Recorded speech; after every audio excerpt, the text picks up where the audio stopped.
You're listening to today's inspirational message on the Proverbs with Kurt Bjorklund.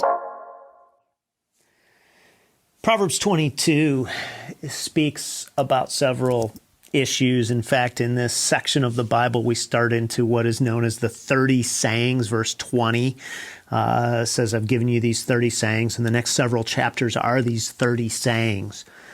One of the things I said yesterday is that if you show me your friends, I'll show you your future. And what we see in Proverbs 22, verses 24 and 25, is that we're to be careful to make no friendship with a man given to anger, nor to go with a wrathful man, lest you learn his ways and entangle yourself in a snare. The New Living Translation says, keep away from angry, short-tempered people. The New English translation says, do not associate with a wrathful person. The TEV says, if you do, you might learn their habits. You see, the people that we spend time with shape us. They shape our values more than we typically acknowledge. We often think that it's kids who are influenced by their peers, but it is true at any age. And anger may not seem like a quality that's necessary to avoid in our associates, but uncontrolled anger reveals self-love and a lack of self-control.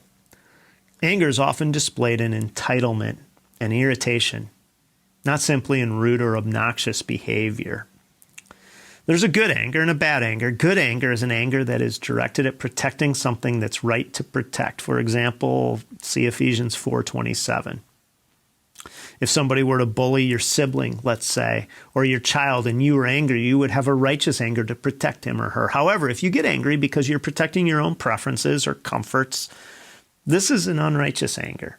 And when we see people given to anger that is not righteous, Proverbs warns us to not even be in friendship with such a person, because his or her example will serve as an excuse to feel as if our anger is justified. And what that does is it produces in us something very negative. So look in the mirror to change your ways. Because this is a proverb that warns about how angry associates may negatively impact us, we may have a tendency to only look at others. But before looking at others, it's always wise to start with a look in the mirror. Do you have the type of anger that is not defending God's honor or the vulnerable, but is simply the kind of anger that is because someone has inconvenienced you? On the day I'm writing this and recording this, I was angry over an inconvenience, and I expressed myself poorly. It was where I'd gone into a store and just had a moment where they weren't helpful. And before evaluating associations, it's important to remind myself that this was warning that can be about me and my ways. But then it's also to notice the pattern, to extricate yourself. The direct teaching of this proverb is that the angry person is to be avoided.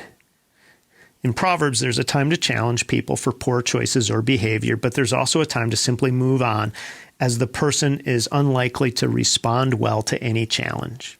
It appears that the angry person is to be considered in the later group here. The Hebrew word for friendship is ra, and it means one who is a companion or stands with someone at a wedding. The idea is that you would notice the pattern of selfish behavior and not be a constant in the person's life. Being long-tempered or slow to anger means a willingness not to react or indulge a passion, while a shortness of spirit is a short fuse. Contemplating the long-suffering grace of God through Jesus Christ that's been displayed to you or to me personally is a way to cultivate a longer fuse to the people around us.